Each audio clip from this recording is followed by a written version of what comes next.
आना नहीं चाहते क्योंकि वहाँ कोचिंग सेंटरों में देहात में पढ़ रहे हैं और उनका यह किराया इतना बाकी हो गया है कि वो देने में असमर्थ हैं। शिक्षा व्यवस्था को नष्ट करने में कोरोना का तो हाथ है ही। वर्तमान सरकार जो व्यवस्था कर रही है कि स्कूल तो खुले हैं, 2020 में भी स्कूल खुले थे, उसके बाद इलेक्शन आ गया, इलेक्शन का ट्रेनिंग चलने लगा, फिर परीक्षा आ गई, बच्चों का पढ़ाई का थोड़ा भी समय नहीं मिला। मैं कहना चाहता हूं कि जब कोरोना की छुट्टी हुई, पढ़ाई नहीं हुई, तो परीक्षा फरवरी में लेने का क्या मतलब है। ये परीक्षा मार्च अप्रैल में भी ली जा सकती थी। जब परीक्षा का रिजल्ट आप 1 महीना के अंदर दे देते हैं तो परीक्षा अप्रैल में लेकर मई में भी रिजल्ट दिया जा सकता है, क्योंकि जब कॉलेज का सेशन जुलाई टू अप्रैल है, जून टू अप्रैल है, तो फिर हम परीक्षा मार्च में लेकर और अप्रैल में रिजल्ट देकर बीच में हम क्या कर सकते हैं। बच्चे सर, मैं आपको यहाँ रोकना चाहूँगा रिजल्ट देने की बात पर। क्या ये बच्चे शिक्षित हैं या डिग्रीधारी श्रमिक हैं? ये डिग्रीधारी श्रमिक बनेंगे। देश की व्यवस्था पर ये बोझ के समान है। आप डिग्री तो प्रति साल 50 लाख लोगों को दे रहे हैं, लेकिन नौकरी आप 5 लोगों को भी नहीं दे पा रहे हैं। यह व्यवस्था किस दिशा की ओर बढ़ रही है। ये बच्चे कल श्रमिक भी नहीं बन सकते, क्योंकि हमारे देश में उतने भी कल कारखाने नहीं हैं। ये श्रमिक बनेंगे, ये बच्चे कल बेरोजगार की श्रेणी में होंगे, खेतों और खलिहानों में काम करेंगे। हमारे यहाँ देख रहे हैं जमीन की भी कम पड़ता जा रहा है। आखिर ये बच्चे जाएंगे कहाँ? एक तो गरीब तबके के बच्चे सोचते हैं कि चलो किसी तरीके से पढ़ाई लिखाई करके अपना जीवन को एक मुख्य धारा से जोड़ेंगे, लेकिन अब तो स्थिति ये है कि साधारण तबके के पढ़ाई से तो कुछ होने वाला नहीं, क्योंकि हमारे यहाँ तो रोजगार उन्मुख शिक्षा तो है नहीं सर। रोजगार उन्मुख शिक्षा नहीं होगा। पारंपरिक शिक्षा व्यवस्था से तो एक तो sir CBSE, BSCB, IC board अलग अलग है।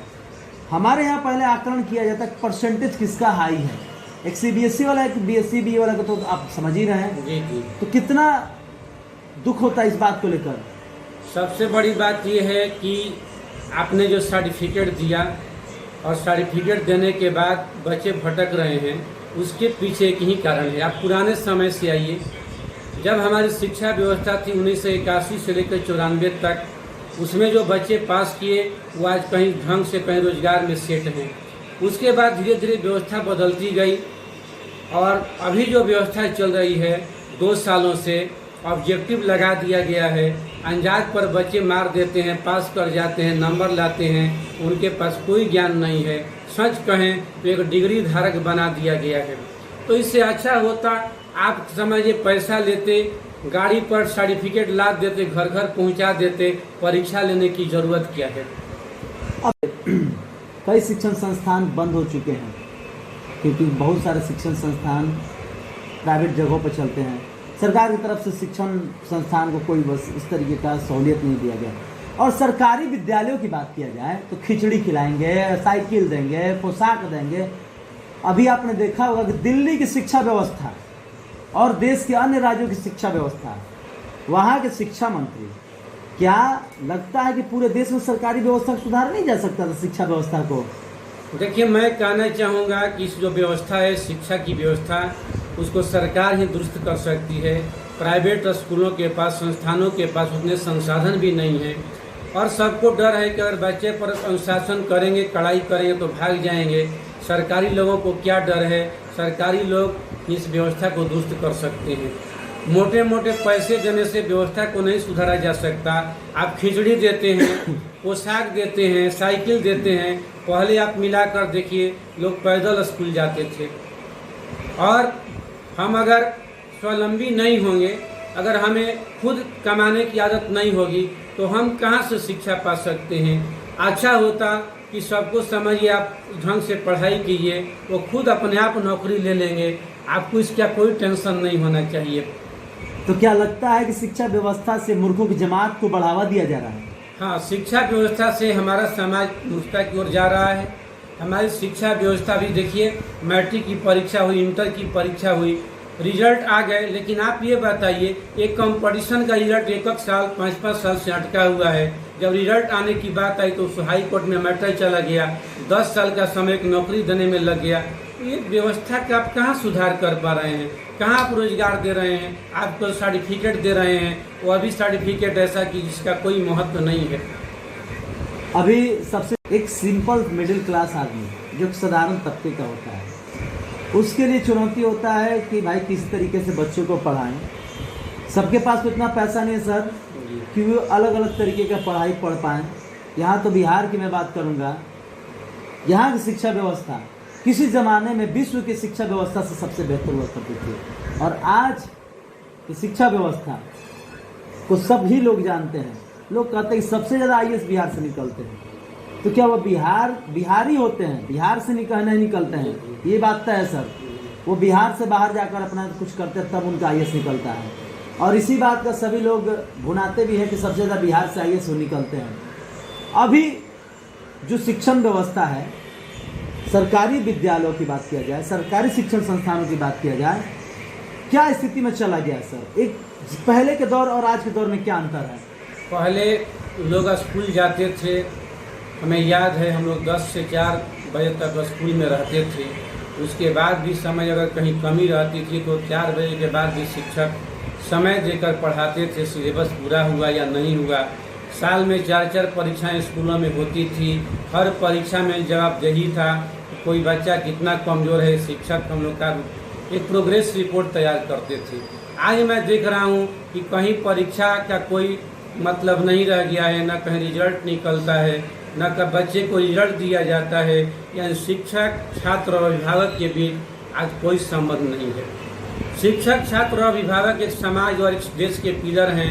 यह पिलर पूरी तरह ध्वस्त होने के आज कगार पर खड़ा है। मैं कहना चाहूँगा इस व्यवस्था को दुरुस्त नहीं किया गया, इस देश को डूबने से कोई नहीं बचा सकता। क्या इसके लिए आम जनता इसके लिए दोषी नहीं है? सवाल पूछने का हक आम जनता को पूरा अधिकार है। मैं देखता हूं कि आम जनता जो है स्कूलों में खिचड़ी नहीं मिलता तो वहाँ पूछने जाती है, लेकिन आज तक किसी ने नहीं पूछा कि स्कूल में किताब क्यों नहीं मिला।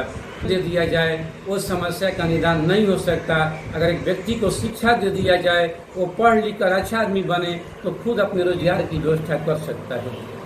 अब आप कुछ क्या कहना चाहेंगे? जिस तरीके से आप भी एक शिक्षण संस्थान के निदेशक हैं, काफ़ी एक समय हुआ करता था कि जहाँ आपके शिक्षण संस्थान में हजारों 2000 बच्चे आते थे। आज स्थिति ये हो गई, शिक्षण संस्थान को चलाना बहुत ज़्यादा चुनौतीपूर्ण हो गया है, क्योंकि प्रतिष्ठा की बात है। जी, इसमें बच्चे जो हैं एक तो कोरोना के चलते कम हुए हैं, दूसरी बात ये है कि बच्चों का पढ़ाई के प्रति लगाव नहीं रह गया है। हम लोग पढ़ाते हैं, उस पढ़ाई को सुनना बच्चा नहीं चाहता, क्योंकि उसका बेसिक बहुत कमज़ोर है।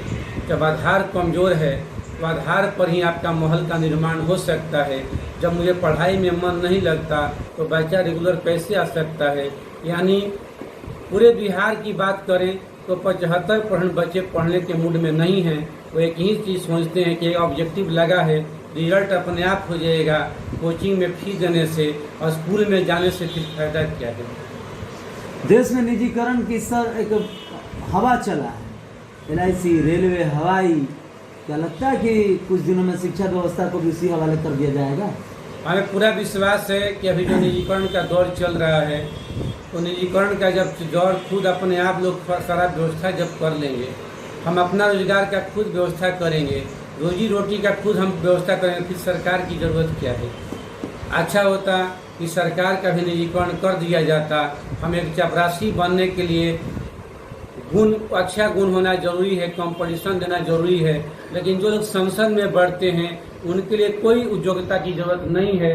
तो फिर उस व्यवस्था को बंद करके सारी चीज़ को निजीकरण कर दीजिए, और जब निजीकरण होगा तो हमारी सरकार की कोई ज़रूरत नहीं रह जाएगी। जो 5 साल पे इलेक्शन कराने का लोड आ रहा है वो भी खत्म हो जाएगा, देश अपने आप विकास की ओर बढ़ जाएगा। तो व्यवस्था किया जाए कि निजी हाथों में तो सब कुछ जा रहा है और लगातार देखने को भी मिल रहा है।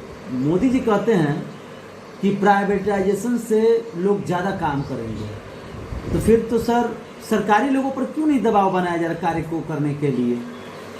देखिए, प्राइवेटकरण करने से बच्चे जब स्कूल जाएंगे, गार्जियन उनका फी भरेंगे, तो फिर उन पर आर्थिक दबाव पड़ेगा। हमारी जो अर्थव्यवस्था है, भारत की जनता गांवों में निवास करती है, उनके पास वो व्यवस्था नहीं है कि प्रत्येक आदमी अपना बच्चों का भारी फी भर के स्कूलों में पढ़ा सके। इससे और शिक्षा व्यवस्था बुरी तरह बदहाल हो जाएगी। फिर जब बदहाल होगी तो सुधारना बहुत चुनौती होगी। मैं कहना चाहूँगा कि कुछ ऐसी चीज़ें हैं, शिक्षा, स्वास्थ्य, इन सबों का निजीकरण न किया जाए, तभी हमारा देश आगे बढ़ सकता है। अभिभावक और छात्रों से क्या अपील करेंगे सर? अंतिम सवाल है मेरा। अभिभावक और छात्रों से मेरा यही अपील है कि शिक्षा व्यवस्था को दुरुस्त करने के दिशा में बढ़कर शिक्षा का कदम से कदम मिलाकर चलें, और तभी आपके छात्र का भविष्य, आपके बच्चे का भविष्य उज्जवल हो सकता है। नहीं तो फिर कोई उसमें विकल्प नहीं रह जाएगा, बच्चे बर्बाद हो जाएंगे और पुनः इसे सुधारना बहुत। सर एक सवाल और छूट गया है, शिक्षा व्यवस्था को बदलने का दौर आ गया है सर क्या? क्योंकि जिस तरीके का आज का परिवेश का शिक्षा व्यवस्था तो आज भी चल रहा है, कई देशों में शिक्षा व्यवस्था का बदलाव किया, लेकिन भारत में अभी तक नहीं। शिक्षा व्यवस्था को पूरी तरह बदलाव की जरूरत है। बदलाव करने से ही हमारा देश दुरुस्त हो सकता है।